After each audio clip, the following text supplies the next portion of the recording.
படம் வந்து சூப்பராக இருந்துச்சு ஆக்சுவலி. நான் கதை பேசிக்கலி பார்த்தீங்கன்னா கொஞ்சம் ஓல்டு மாதிரி தான் இருந்துச்சு, நம்ம எப்பவுமே யூஸ்வலாக பார்க்குற கதை. ஆனால் வந்து மணிரத்னம் ஃப்ரேம்லேருந்து பார்க்கும்போது கொஞ்சம் நல்லா இருக்குது.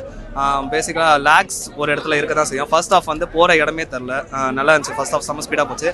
செகண்ட் ஹாஃபில் வந்து எஸ்டிஆர் வந்து 2-3 சீன்ஸில் தான் காமிச்சதுனால நான் பேசிக்கலி ஒரு எஸ்டிஆர் ஃபேன், ஸோ எனக்கு கொஞ்சம் ஒரு மாதிரி இருந்துச்சு. அண்ட் பேசிக்கலி எஸ்டிஆருக்கு வந்து ஒரு ஆல் தி பெஸ்ட் நான் சொல்லுவேன்.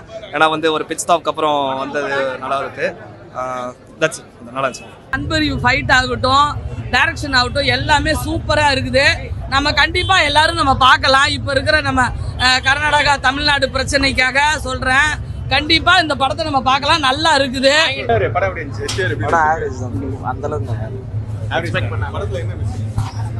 கதையே அந்த அளவுக்கு இல்லை, ஒரு எங்கேஜாகவே வச்சுக்கல, ஆடியன்ஸே எங்கேஜாகவே வச்சுக்கல. படம் அப்படியே சுமாராக போயிடுச்சு. சுத்தமாக வந்து நம்ம அந்த ஒரு ட்விஸ்ட்டு டேர்ன்ஸ் எல்லாம் இல்லைனா என்னடா படம்ன்ற மாதிரி தானே இருக்கும்.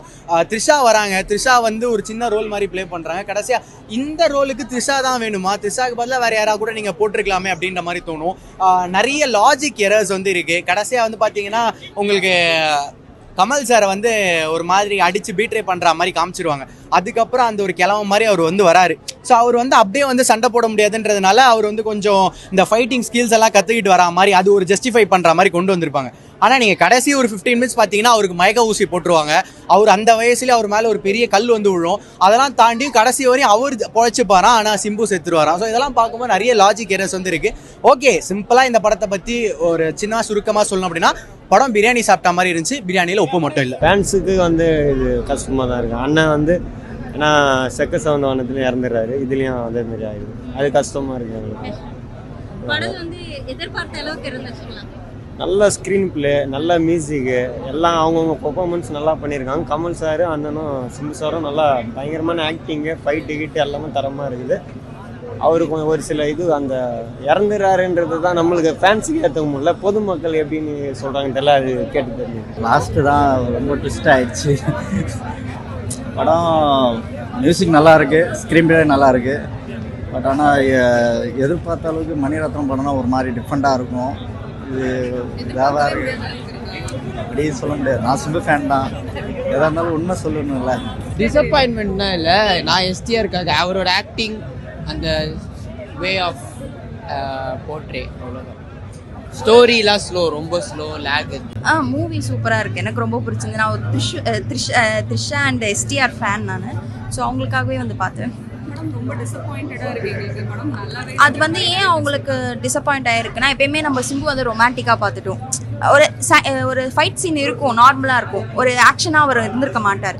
பட் இந்த மூவியில் வந்து ஒரு கேங்ஸ்டராக அவர் ஆக்ட் பண்ணியிருக்கனால கொஞ்சம் டிசப்பாயிண்ட் ஆகிருப்பாங்க. அவங்க வந்து லவ் ஸ்டோரியாக எதிர்பார்த்து வந்திருப்பாங்க. பட் இது கொஞ்சம் இதுவாக இருக்கனால அவங்க கொஞ்சம் டிசப்பாயிண்ட் ஆயிருப்பாங்க. ப்ரோ வேறு லெவலில் இருக்குது ப்ரோ படம். நீங்கள் ரெடி போய் பாருங்கள்.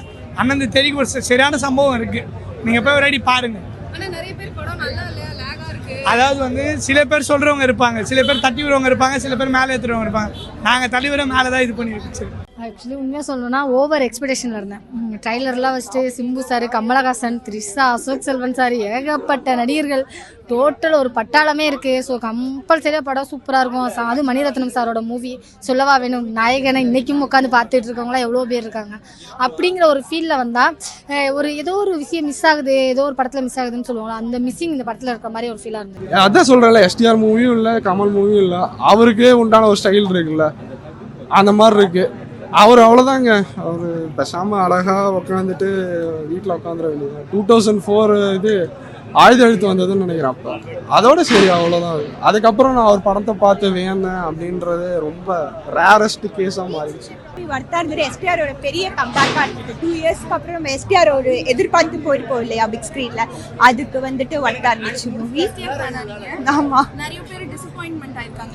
ஆக்சுவல் ஆமாம், நம்ம எஸ்டிஆர் எனக்குமே அது பெரிய டிசப்பாயின்மெண்ட் தான். ஏன்னா நம்ம எஸ்டிஆர் வேற மாதிரி ஒரு கிளைமேக்ஸ் எதிர்பார்த்தோம். ஓகே, ஆனால் நம்ம 2 இயர்ஸ்க்கு அப்புறம் ஒரு கம்பேக் மூவியாக நீங்கள் எஸ்டிஆருக்கு வந்துட்டு இது பண்ணிட்டு போகலான்னா வர்த்து மூவி. நெக்ஸ்ட் எஸ்டிஆரோட கமலஹாசன் சாரோட ஒரு ஃபைட் சீன் இருக்கும், இன்டர்வல்லையும் கிளைமேக்ஸ், அதுவுமே வேற லெவல். டெக்னிக்கல் ஒர்க்லாம் சூப்பராக இருக்குது. விக்ரம் தர்மாவோட பையனுங்க அன்பு அறிவு சூப்பராக ஃபைட்டு போட்டிருக்காங்க. பாட்டும் எல்லாமே நல்லா இருக்குது. ஓகே, ஓவராலாக நம்ம கண்டிப்பாக படத்தை பார்க்கலாம். ஃபைட் சீன்லாம், விஷுவல்ஸ்லாம் நல்லா தான் இருக்குது. பட் ஆனால் உள்ள கதையவே ஒன்றுமே இல்லை படத்தில். அதான் இல்லை, எங்கேஜாகவே வச்சுக்கலாம் ஆடியன்ஸ்.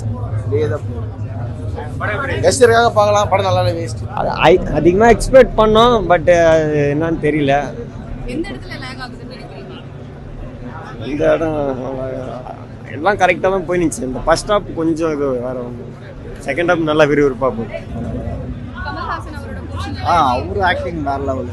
அவரும் லாஸ்ட்டில் சிம்பு வந்து ஒரு ஃபைட்டு சரியாக கொடுத்துருக்காங்க. அந்த ஃபைட்டில் தான் ட்விஸ்ட்டு. அப்படியா? கடைசியில் யார் தான் அந்த ரங்கராய சக்திகள் சொன்னாங்களா இல்லையா? மொத்தம் 3 பேர் வரும் அதில்.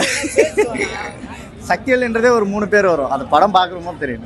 இல்லை ஒன் டைம் பார்க்கலாங்க. எப்படின்னா உங்களுக்கு ஃபர்ஸ்ட் ஹாஃப் பார்த்தீங்கன்னா நார்மலாக வெறும் டைலாக் ஓரியன்டாக போகும். இந்த படத்தில் நான் ரொம்ப எக்ஸ்பெக்டேஷன் மைனஸாக நான் யோசிக்கிறது என்ன அப்படின்னா, நாயகனில் நம்ம டைலாக் தான் ரொம்ப பெரிய ஒரு வைப்பு. இன்றைக்கும் டைலாக் வரைக்கும் இன்றைக்கும் ஓடிக்கிட்டு இருக்க ஒரே ஒரு விஷயம் டைலாக் தான். அந்த ஒரு டைலாக் ஃபுல்ஃபில்லாக கொடுத்துருக்கலாமோ அப்படிங்கிற மாதிரி தோணுச்சு. அது ரொம்ப கம்மியாக இருந்த மாதிரி இருந்தது.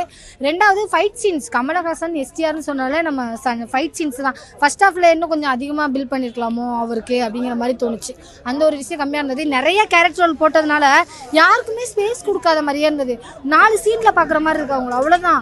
அந்த 4 சீனில் அந்த படத்தோட அவ்வளோதான் அப்படிங்கிற மாதிரி ஆயிடுது. அவ்வளோ பெரிய ஒரு விஷயத்த வந்து 4 சீனில் காட்டும்போது நம்மளுக்கு அது ஒரு கனெக்ட் ஆகாதுல. ரொம்ப எக்ஸ்பெக்டேஷன் வந்து அந்த எக்ஸ்பெக்டேஷன் ஃபில் ஆயிருக்கு. எல்லாருமே சொல்கிறாங்க, நிறைய சொல்லிட்டு இருக்காங்க லேக் இருக்குது. இல்லை, கண்டிப்பாக கிடையாது. நான் இப்போ செகண்ட் ஹாஃப் கூட ஃபர்ஸ்ட்டு போய் பார்த்து தான் வந்தேன். சொல்லுங்கள்.